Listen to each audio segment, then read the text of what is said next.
This guy, believe it or not, is worth some $15 million.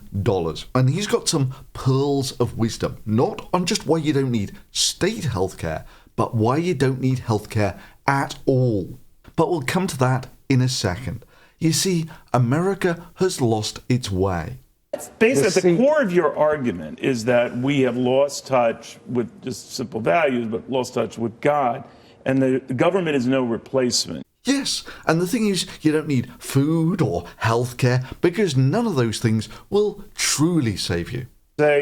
My view is simple. No government program, whether healthcare, Social Security, whatever, can save you. It may put food in your belly at great expense. It may get you in the hospital, even greater expense.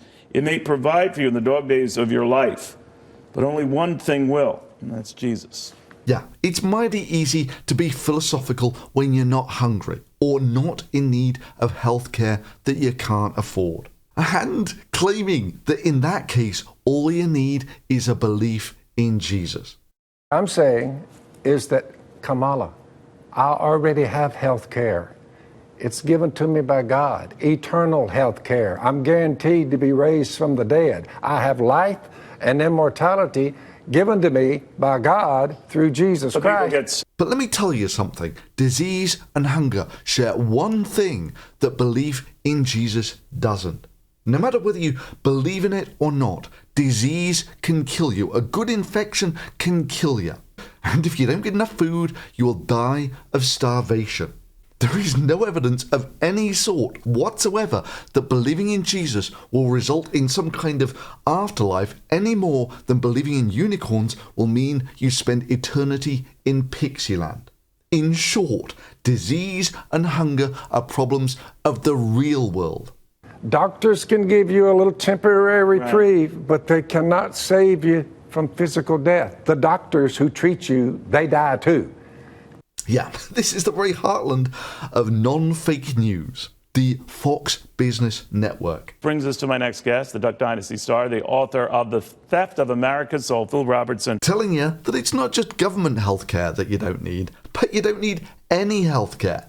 Because God. That people need healthcare, right? It's just who. I didn't have healthcare for 50 years, and someone says, now I'm rich and famous, so I said, Miss Kay, you can buy every kind of insurance known to man if you want to. Well, but I never needed it for 50 years, so there you go.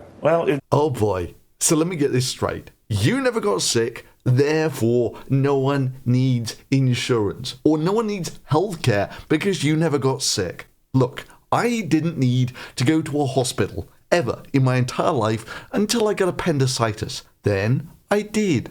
But if I didn't have appendicitis and I'd never been to a hospital in my entire life, that still wouldn't make this good advice. Yes, we know in reality that people get sick and they need to go to hospitals. The temporary reprieve is not worth it. I'm telling her I have eternal health care and it's free. Look, if you really, really, really believed in all this eternity in heaven was what was awaiting you, you wouldn't feel bad about people dying. Hell, you wouldn't even try to avoid it. Things like 9/11 wouldn't be seen as national tragedies in a good, honest Christian nation. They would be seen as joyous times when 3,000 Americans were prematurely sent off to eternity in paradise. The bottom line is, deep down, no one really believes in this stuff, which is why people try to avoid dying through things like healthcare. Actually, I kind of take that back. There are some very sad instances where people are convinced by people like faith healers that praying will make them better. People like Benny Hinn, who made millions out of stuff like this. Tonight is your night for a miracle. Someone has just been healed of cancer, stomach cancer. A tumor fell to the platform. I mean, it fell to the platform. We saw it was something else, and it broke in pieces as it hit the stage. And what do when they get sick? When they get, say, for instance, heart trouble? Do they pray themselves better? No. They go to hospital. Odd that. It's almost like they're not keen to spend eternity in paradise. Yeah, maybe it is. The same reason that you don't have faith healers working in hospital is the same reason you don't have psychics winning the lottery.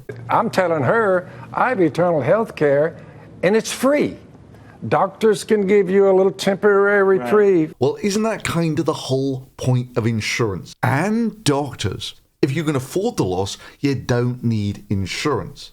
If it's a loss, however, you can't afford, say for instance, getting some degenerative disease, and you incur it, that's what insurance is for, spreading the cost of high damage, low probability events such that people who wouldn't normally be able to afford those damages aren't destroyed by them.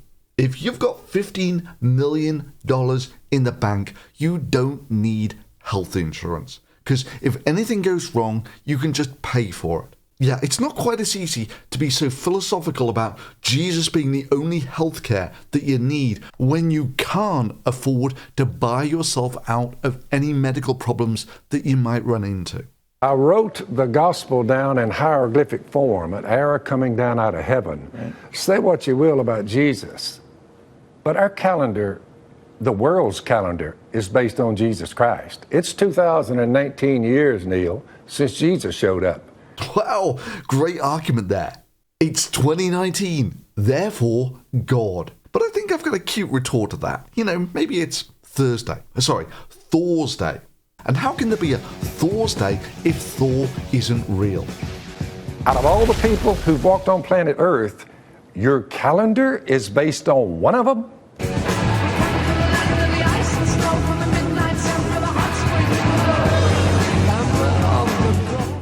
Or Tuesday, the god of war. Or Wednesday, Wotan's Day. Or Friday, Freyr's Day. Wow, I had no idea there were so many real gods around.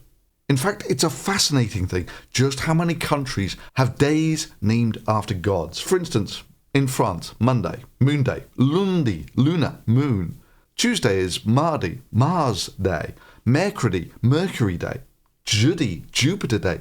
Vendredi, Venus Day. Saturday, Saturn Day. And it's only when you get to Sunday that you get the late appearance of Domicus Day, God's Day. However, in English, we don't even have that. Sunday is still the original Sun Day. Oh, and spoiler alert, there's no place in the world where a day is named after Jesus. So, if you think that facts are better healthcare than faith, give this video a thumbs up. And if by happy chance you happen to watch this video on a day of the week named after a god, it's a sign that you should hit the subscribe button. And while I wouldn't dream of putting a quick little video like this into the Patreon supported feed, if you like this channel, please consider supporting it through Patreon. Because man cannot live on faith alone.